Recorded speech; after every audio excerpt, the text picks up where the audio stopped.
இரட்சகருமான இயேசு கிறிஸ்துவுக்கே சகல துதிகன மகிமை உண்டாவதாக. இந்த நாளிலும் ஆண்டுடைய வார்த்தைகளை கேட்பதற்கு முன்பதாய் ஒரு இனிமையான பாடல், அந்த இனிமையான பாடல் வருகிறது. அந்த பாடலை கேட்டு ஆண்டுடைய வார்த்தையை நாம் கேட்போம். இந்த பாடலை கேளுங்க. பலப்படுத்தும் கிறிஸ்துவினால் எல்லாம் செய்ய பலனுண்டு. உன்னை பலப்படுத்தும் கிறிஸ்துவினால் எல்லாம் செய்ய பலனுண்டு. சோர்ந்து போகாதே, நீ சோர்ந்து போகாதே, சோர்ந்து போகாதே, நீ சோர்ந்து போகாதே. ஞானமற்றவன் என்றே நீ நினைத்து நினைத்து நீ கலங்கினாயோ. ஞானமற்றவள் என்றே நீ நினைத்து நினைத்து நீ புலம்பினாயோ. ஞானவான்களை வெட்கப்படுத்த வைத்தியங்களை தெரிந்தெடுத்தான். ஞானவான்களை வெட்கப்படுத்த வைத்தியங்களை தெரிந்தெடுத்தார். உன்னை பலப்படுத்தும் கிறிஸ்துவினால் எல்லாம் செய்ய பலனுண்டு. உன்னை பலப்படுத்தும் கிறிஸ்துவினால் எல்லாம் செய்ய பலனுண்டு. சோர்ந்து போகாதே, நீ சோர்ந்து போகாதே, சோர்ந்து போகாதே, நீ சோர்ந்து போகாதே.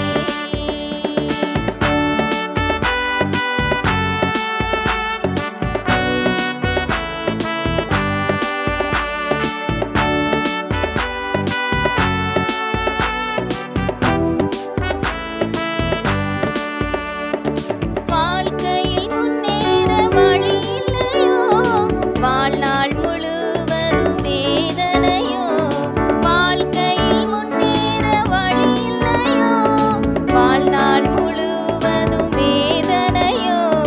முடியாததை முடிய செய்வார், வறண்ட வாழ்வையும் செழிக்க செய்வார். முடியாததை முடிய செய்வார், வறண்ட வாழ்வையும் செழிக்க செய்வார்.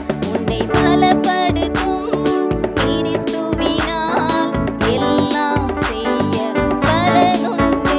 உன்னை பலப்படுத்தும் கிறிஸ்துவினால் எல்லாம் செய்ய பலனுண்டு. சோர்ந்து போகாதே, நீ சோர்ந்து போகாதே, சோர்ந்து போகாதே, நீ சோர்ந்து போகாதே.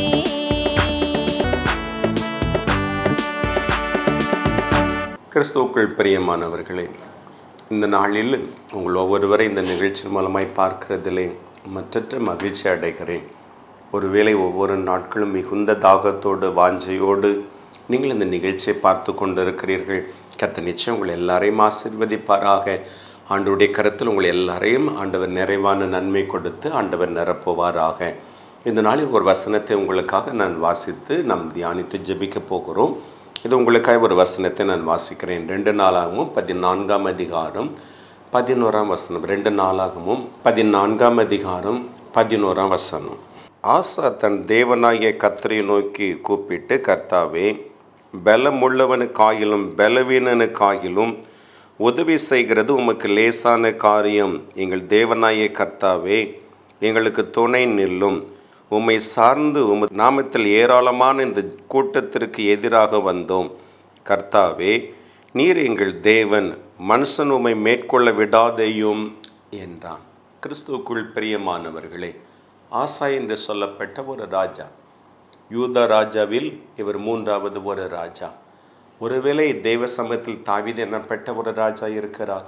அதன் பின்பதாக சாலமோன் வருகிறார்.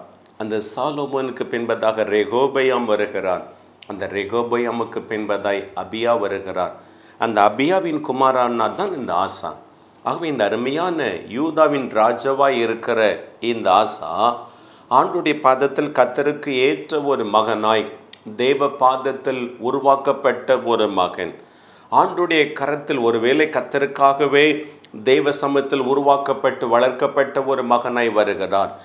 தாவீது எப்படி தேவனுக்கு பிரியமாக இருக்கிறாரோ அதன் பின்பு அவருடைய குமாரனாகிய சாலமோனுக்கு பின்பு ரெகோபயாம், அபியா, இந்த ஆசா என்று சொல்லுகிற ஆண்டவருக்கு ஏற்ற ஒரு சந்ததியில் தேவன் உருவாக்கி கொண்டு வருகிற ஒரு ராஜா. ஒருவேளை தாவீதை குறித்து ஆண்டவர் சொல்லுகிறார், எப்பொழுதும் நீங்காத ஒரு விளக்கை நான் வைப்பேன் மகனே, நீங்காத ஒரு விளக்கு உன் குடும்பத்தில் எப்பொழுதும் உருவாக்கப்பட்டு இருக்கும் என்று ஆண்டவர் சொன்னது போலவே இந்த ராஜாவின் அந்த வம்சத்தில் ராஜாவாய் தோன்றி கொண்டிருக்கிற அந்த ஆசா ஒருவேளை தாவீதுக்கு பின்பு 4வது ஒரு ராஜாவாய் அந்த தேசத்தில் ஆளுகை செய்து கொண்டிருக்கிறார். அப்படிப்பட்ட அந்த சூழ்நிலைகளில் அதில் 2ஆம் வசனத்தில் வேதம் என்ன சொல்லுகிறது? ஆசா தன் தேவனாகிய கர்த்தரின் பார்வைக்கு நன்மையும் செம்மையுமானதை அவர் செய்தார் என்று வேதம் சொல்லுகிறது. ஆண்டவருக்கு ஏற்ற ஒரு பாதையில் நன்மையாய் செவ்வையான ஒரு காரியத்தை இந்த ஆசா செய்து கொண்டிருக்கிறார். ஆண்டுடைய கரத்தில் ஒருவேளை கர்த்தருக்கு பயந்து நன்மையை செய்யணும், செவ்வையான பாதையை நம்ம நடக்கணும், அவைகள் எல்லாம் நம்மை உருவாக்கி கொண்டு வர வேண்டும் என்று இந்த ஆசா கர்த்தருக்கு பயந்து ஒவ்வொரு காரியத்தை அவர் செய்து கொண்டு வருகிறார். இப்படி நடந்து கொண்டிருக்கிற அந்த சூழ்நிலைகளில் வேதம் என்ன சொல்லுகிறது பாருங்கள். எத்தியோப்பியா தேசத்திலிருந்து சேரா என்கிற ராஜாவின் தலைமையில் திரளான படைகள் வருகிறது. அந்த சேராவின் தலைமையில் திரளான படைகள் இந்த யூதேயா தேசத்தை நோக்கி வருகிறது. ஒருவேளை அவர்கள் திரளான படைகள் 10 லட்சத்திற்கு அதிகமான வீரர்களோடு அவர்கள் இந்த யூதேயா தேசத்திற்கு எதிராக அவர்கள் புறப்பட்டு வருகிறார்கள். ஆசா பார்க்கிறான். அதில் 8-9 வசனத்தில் வேதம் என்ன சொல்லுகிறது பாருங்கள். ஆசாவையில் எல்லாம் பார்க்கிறார். தன்னிடத்தில் இருக்கிறது ஒருவேளை யூதாவில் படை வீரர்கள் 3 லட்சம் பேர் இருக்கிறார்கள். பென்னிமின் கோத்திரத்தின் படை வீரர்கள் 2,80,000 பேர் இருக்கிறார்கள். அப்ப மொத்தம் 5,80,000 பேர் தான் இவர்கள் கரத்தில் இருக்கிறார்கள். ஆனால் அந்த எத்தியோப்பியா தேசத்தை ராஜா சேரா வருகிறார் அல்லவா, அது 10 லட்சம் படை வீரர்கள் இருக்கிறார்கள், 300 ரதங்கள் வருகிறது. அப்ப அவர்கள் திரளான மக்கள் இருக்கிறார்கள். இவர்கள் கொஞ்சம் மக்களாய் இவர்கள் அவர்களோடு போரிட முடியாது, தோற்று போகிற ஒரு நிலை. இவர்கள் விட டபுள் மடங்கு அவர்கள் பலன் உள்ளவர்களாய் அவர்கள் இருக்கிறார்கள். அப்பதான் ஆசா பயப்படுகிறான். ஆண்டுடைய கருத்தில் வருகிறான். ஆண்டுடைய பாதத்தில் போய் அந்த ஆசா சொல்லுகிறான், பலமுள்ளவனுக்காயிலும் பலவீனனுக்காயிலும் உதவி செய்வது உமக்கு லேசான ஒரு காரியம். ஆண்டவரிடத்தில் ஒரு சின்ன விண்ணப்பம் பண்ணுகிறான். ஆண்டவரே, எனக்கு பலன் இல்லை, அவர்களோடு எதிர்த்து நிற்பதற்கு எனக்கு பலன் இல்லை. ஆனால் நீங்க மகிமையான வல்லமையுள்ள மகத்துவமான தேவன், உம்மால் எல்லாம் செய்ய முடியும், எதையும் சாதிக்க முடியும். உமது நாமத்தினால் நாங்கள் எல்லாவற்றையும் செய்ய அந்த பலனை எங்களுக்கு கொடுப்பீர். நாங்கள் ஒரே ஒரு காரியத்தை செய்கிறோம், பலம் உள்ளவனுக்காயிலும் பலவீனனுக்காயிலும் உதவி செய்வது உமக்கு லேசான ஒரு காரியம். இந்த லேசான காரியத்தை எனக்கு செய்யும், அந்த லேசான காரியத்தை எனக்கு நீங்க செய்யுங்க, நான் பலனற்றவன் என்று அந்த ஆசா கர்த்தரை நோக்கி கூப்பிட்டான். என் அன்பான தேவனுடைய பிள்ளைகளே, இன்றைக்கு ஒருவேளை நீங்கள் பாரமான ஒரு சூழ்நிலைகளில் நிற்கலாம். இன்றைக்கு ஒருவேளை வேதனையான ஒரு நிலையில் ஆண்டவருடைய பாதத்தில் வந்து நிற்கலாம். ஒருவேளை நீங்கள் குடும்ப சூழ்நிலையில் இருக்க, உங்கள் பணிகளாக இருக்கலாம், நீங்கள் எல்லா சூழ்நிலையும் நெருக்கப்பட்டு இருக்கிற ஒரு மகனாய் இருக்கலாம், உங்கள் எதிரி பலமுள்ள ஒரு மகனாய் மகளாய் இருக்கலாம். உங்களை சூழ்ந்திருக்கிற எல்லாரும் உங்களை விட்டு பலன் உள்ளவர்கள், அவர்களால் எதிர்க்க முடியாது, அவர்களால் போரிட முடியாது, அவர்களால் தர்க்கம் பண்ண முடியாது, அவர்களால் நீங்கள் நின்று ஜெயம் பெற்றுக்கொள்ள முடியாது. நீங்கள் பலனற்றவர்கள், உங்கள் குடும்பம் சிறியது, உங்கள் பிள்ளைகள் சிறியவர்கள், உங்கள் காரியங்கள் எல்லாம் சிறியவைகளாக இருக்கலாம். நீங்கள் பலனற்று போன ஒரு மகனாய் மகளாய் இருக்கலாம். எனக்கு இனி ஜெயம் இல்லை, எனக்கு நீ விடுதலை இல்லை, எனக்கு நீ ஆசீர்வாதம் இல்லை, இதில் எனக்கு நன்மை இல்லை, அப்படியெல்லாம் சோர்ந்து போன ஒரு மகனாய் ஒரு மகளாய் இருக்கலாம். இன்றைக்கு ஆண்டவர் உங்களோட தான் பேசுகிறார். அம்மா, இன்றைக்கு என் அன்பான சகோதரனை கர்த்தர் உங்களோடு தான் பேசுகிறார். ஆண்டவருடைய வல்லமை உங்களோடு தான் இடைப்பட்டு கொண்டிருக்கிறது. நீங்கள் எப்படிப்பட்ட ஒரு நிலையில் இருக்கலாம், சாதிக்க முடியாத ஒரு மகனாய் இருக்கலாம், எதிர்த்து நிற்க முடியாத ஒரு மகனாய் மகளாய் நிற்கலாம், எல்லாவற்றிலும் தோற்று போன ஒரு மகனாய் மகளாய் இருக்கலாம். இன்றைக்கு பலனற்று போன ஒரு மகன், பலனற்ற ஒரு குடும்பம். ஆனால் வேதம் என்ன சொல்லுகிறது? அவருக்கு லேசான ஒரு காரியம். உங்களை பலப்படுத்த, உங்களுக்கு ஜெயம் கொடுக்க, உங்களுக்கு அற்புதம் செய்ய, உங்களை உருவாக்க, உங்களை ஜீவனுள்ள ஒரு மகனாய் மாற்ற அவருக்கு லேசான காரியம். உங்களுக்கு பலன் இருக்கிறதோ இல்லையோ, சத்துவம் இருக்கிறதோ இல்லையோ, சாதிக்க முடியுமோ முடியாதோ, ஆனா உங்களுக்குள் இருக்கிறவர் ஜீவனுள்ளவர், உலகத்தில் இருக்கிறவனிலும் அந்த ஆண்டவர் பெரியவர். உங்களுக்குள் ஒரு தேவன் இருக்கிறாரே, அவர் சாதாரணமான மனிதர் அல்ல, அசாதாரணமான ஒரு மனிதர். அவர் மகிமையான காரியங்களை செய்கிற ஒரு தேவன். அவரால் செய்யக்கூடாதது இந்த உலகில் பூமியில் ஒன்றுமில்லை என்று வேதம் சொல்லுகிறது. அந்த தேவன் அவர் உங்களோடு இருக்கிறார். இந்த ஆசார் சொல்லுகிறான், எங்களுக்கு எதிராக இருக்கிறதெல்லாம் அவர்கள் பலன் உள்ளவர்கள் ஐயா. ஆனால் பலம் உள்ளவனுக்காயிலும் பலவீனனுக்காயிலும் உதவி செய்வது உமக்கு லேசான ஒரு காரியம் என்று ஆண்டுடைய பாதத்தில் வந்து அந்த ஆசா விழுகிறான். என் அன்பான தகப்பனே, தாயே, இதை கேட்கிற என் அன்பான சகோதரனே, உங்கள் பலத்தால் நீங்கள் ஓடி இருக்கலாம், உங்கள் குடும்பத்தில் தைரியத்தால் நீங்கள் ஓடி இருக்கலாம். ஒருவேளை ஆள் பலத்தெல்லாம் நீங்கள் அதெல்லாம் செய்ய முடியும் என்று நிற்கலாம். அதெல்லாம் தோற்று போனீங்க. இன்றைக்கு பலனற்று போனீங்க. இன்னைக்கு வேதனையோடு பாரப்பட்டு கொண்டிருக்கிறீங்க, வேதனையோடு புலம்பிக் கொண்டிருக்கிறீங்க. எல்லாவற்றில் நான் தோற்று போய்விட்டேன், எல்லாவற்றில் நான் பலனற்று போய்விட்டேன், எனக்கு ஒன்றுமில்லை, நான் எல்லாரிலும் வேதனையை அனுபவித்துக் கொண்டிருக்கிறேன். இன்றைக்கு ஆண்டவர் சொல்லுகிறார், அது எனக்கு லேசான காரியம் மகனே, அது எனக்கு லேசான காரியம் மகளே, எனக்கு என்ன லேசான காரியம். உனக்கு உதவி செய்ய, உனக்கு நன்மை செய்ய, உன்னை விடுவிக்க, உனக்கு அற்புதம் செய்ய, உன்னை உயர்த்த எனக்கு லேசான காரியம். அதை நான் உனக்கு செய்வேன், அதை நான் உனக்கு உருவாக்குவேன். இன்னைக்கு ஏதோ ஒரு நிலையில் நீங்க பாரம் கொண்டிருக்கலாம். ஏதோ ஒரு பிள்ளைக்காக, அந்த பிள்ளையின் பிரச்சனைகளின் நிமித்தமாக நீங்க வேதனைப்பட்டு கொண்டிருக்கலாம். எனக்காக யார் இல்லை, எனக்காக பரிந்து பேச யார் இல்லை, எனக்கு உதவி செய்வதற்கு யார் இல்லை, நான் வேதனைப்படுகிறேனே, பாரப்படுகிறேனே, நான் கலங்கி நிற்கிறேன். அப்படி தோற்ற ஒவ்வொரு நாளும் நீங்க புலம்பலாம், ஒவ்வொரு நாளும் அதை கண்டு நீங்க வேதனைப்படலாம். அதெல்லாம் உங்களை பயமுறுத்துகிற ஒரு நிலையில் ஒவ்வொரு நாளும் திகைத்து திகைத்து நீங்க வேதனைப்பட்டு கொண்டிருக்கலாம். அந்த ஆசா ஜெபிக்கிறான், பலமுள்ளவனுக்காயிலும் பலவீனனுக்காயிலும் உதவி செய்வது லேசான காரியம், எனக்கு உதவி செய்யும். அந்த லேசான காரியத்தை எனக்கு செய்யும் தேவன் அவனுக்கு செய்தார். அந்த திரள் படைகள் வருகிறதே, சேராவின் தலைமையில், எத்தியோப்பியா ராஜாவின் தலைமையில் வருகிறது. வேதம் என்ன சொல்ல, அவை எல்லாவற்றையும் முறியடித்து போட்டான்.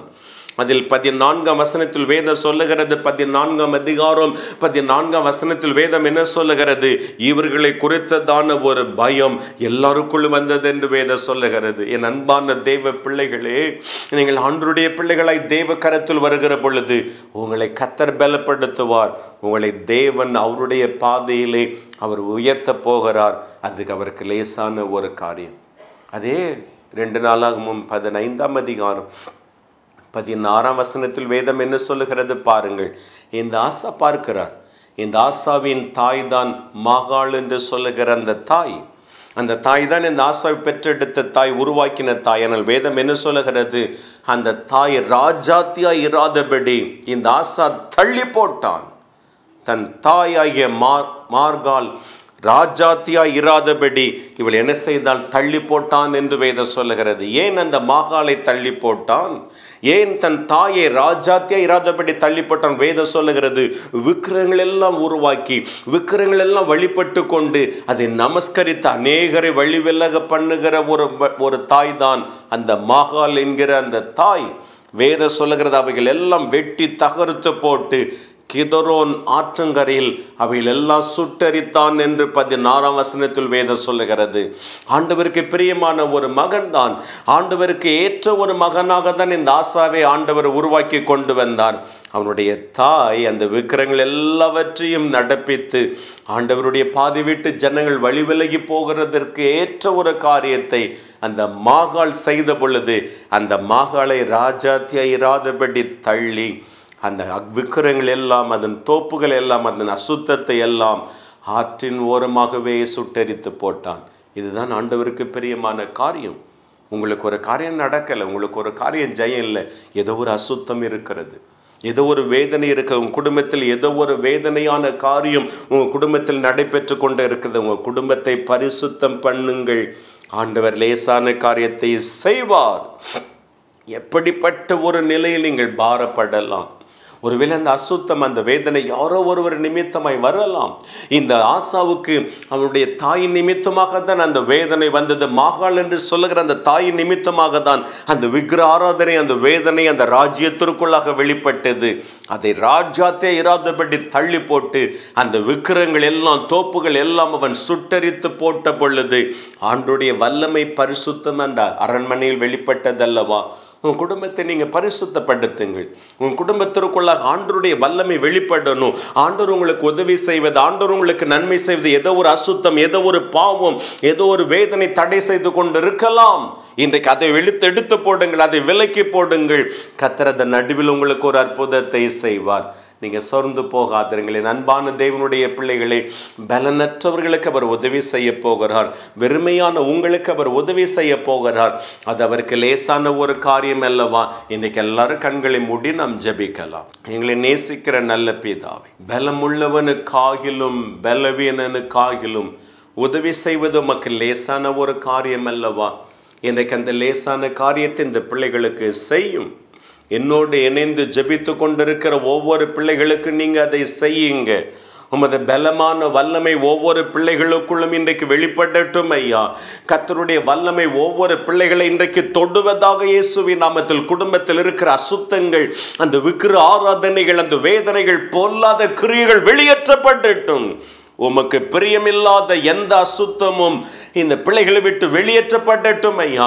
உமக்கு பிரியமான ஒரு மகனாய், உமக்கு பிரியமுள்ள ஒரு பிள்ளைகளாய், குடும்பமாய் எல்லா பிள்ளைகளை எழுப்புங்க, எல்லா குடும்பத்தை எழுப்புங்க. கர்த்தருடைய கரம் வெளிப்படட்டும். அந்த சிறிய அசுத்தம், அந்த சிறிய வேதனை அந்த பிள்ளைகள் குடும்பத்தை விட்டு வெளியேற்றப்படட்டும் ஐயா.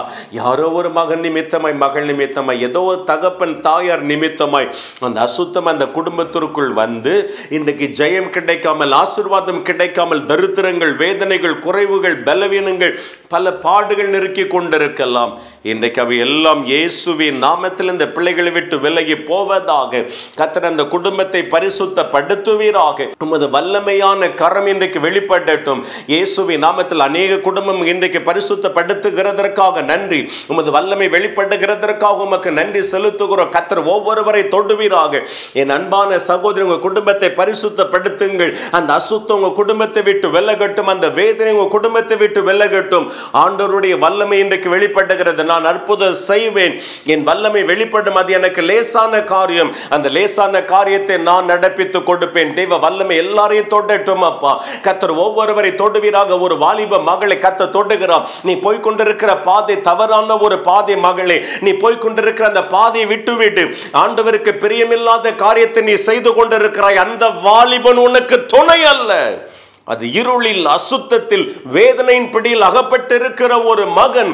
அந்த மகனை இன்றைக்கு விட்டுவிட்டு கர்த்தர் உன்னை ஆசீர்வதிக்கிறார். உன்னை பிரகாசமான ஒரு பாத்திரமாய் நான் மாற்றுவேன் என்று அவர் வாக்கு கொடுக்கிறார். இன்றைக்கு கர்த்தர் பக்கமாய் யூட்டன் பண்ண மகளே, கர்த்தர் பக்கமாய் நீ திரும்ப மகளே. அந்த பாவம், அந்த அசுத்தம் உனக்கு வேண்டாம். அதையெல்லாம் உதறி தள்ளிவிட்டு இயேசப்ப பாதத்தில் நீ வா மகளே. இயேசப்ப உன்னை பரிசுத்தப்படுத்த விரும்புகிறார். அவர் உன்னை உருவாக்க விரும்புகிறார். உன் எதிர்காலத்தை அவர் கட்டி எழுப்ப விரும்புகிறார். அந்த பாதையில் நீ செல்வாயானால் அதுதான் ஆண்டவர் கொடுக்கிற ஆசீர்வாதமான பாதையாய் கர்த்தர் உன்னை உருவாக்க சித்த வைத்திருக்கிறார். மகளே, நீ கலங்காத. இயேசப்பா அந்த மகளை தொடும். இயேசுவின் நாமத்தில் உமது வல்லமை இப்பொழுது அந்த மகளை தொடுகிறதற்காக உமக்கு நன்றி செலுத்துகிறோம். அந்த எல்லா அசுத்தங்கள், வேதனை மாறட்டும். ஒவ்வொரு குடும்பத்தை பரிசுத்தப்படுத்துங்க. ஒவ்வொரு குடும்பத்தில் இருக்கிற அசுத்தங்கள் மாறட்டும். விக்கிர ஆராதனைகள் மாறட்டும். வேசித்தனங்கள் மாறட்டும். பொல்லாத கிரியைகள் மாறட்டும். அந்தகார இருள்கள் விலகி போகட்டும் ஐயா. கர்த்தர் ஒவ்வொரு குடும்பத்தை வெளிச்சமுள்ள ஒரு மகனாய், மகளாய், பிள்ளைகளாய் நீங்க மாற்றுங்க. உமது கிருபையின் கரம் வெளிப்படுகிறதற்காக உமக்கு நன்றி செலுத்துகிறோம் அப்பா. உமது பாதத்தில் நாங்கள் தாழ்த்தி அர்ப்பணிக்கிறோம். கர்த்தர் ஜெயம் கொடுத்து ஒவ்வொரு பிள்ளைகளையும் உயர்த்துங்க. இயேசு கிறிஸ்துவின் நாமத்தில் பிதாவே, ஆமென். கிறிஸ்துவுக்குள் பிரியமானவர்களை, ஆண்டவர் உங்களோடு பேசி இருக்கிறார். உங்களை ஆண்டவர் தொட்டு இருக்கிறார். இந்த வார்த்தை, இந்த வசனம் அநேகரை கர்த்தர் பக்கம் திருப்பி இருக்கிறது. நீங்கள் கலங்காதிருங்கள். ஆண்டவர் உங்களை இடைப்பட்டு இருக்கிறார். நீங்கள் பெற்ற நன்மைகளை, ஆசீர்வாதங்களை என்னோடு தொடர்பு கொள்ளுங்கள். அந்த ஸ்கிரீனில் வருகிற அந்த என்னோடு பேசுங்கள். நான் உங்களோடு பேசுவதற்கு ஆயத்தமாக இருக்கிறேன். என்னோடு பேசணும், ஜெபிக்கணும், தனியில் வந்து ஜெபம் பண்ண வேண்டும் என்று விரும்புகிறவர்கள் ஒவ்வொரு மாதமும் முதல் சனிக்கிழமை அன்று 3 அருகில் இருக்கிற பிரேயர் டவரில் ஜெபம் நடைபெறும். காலை 10 மணியிலிருந்து 2 மணி வரையிலும் அந்த ஜெபம் நடைபெறும். நீங்கள் ஒரு முறை வந்து பாருங்கள். ஆண்டவர் உங்களோடு இடைப்படுவார், உங்களை தொடுவார், உங்களுக்கு அற்புதத்தை செய்வார். அடுத்த வாரம் இதே நேரம் இதே நிகழ்ச்சியை பார்க்கும் வரை அவருடைய ஆசீர்வாதம் உங்கள் எல்லாரோடு நிறைந்திருப்பதாக. God bless you.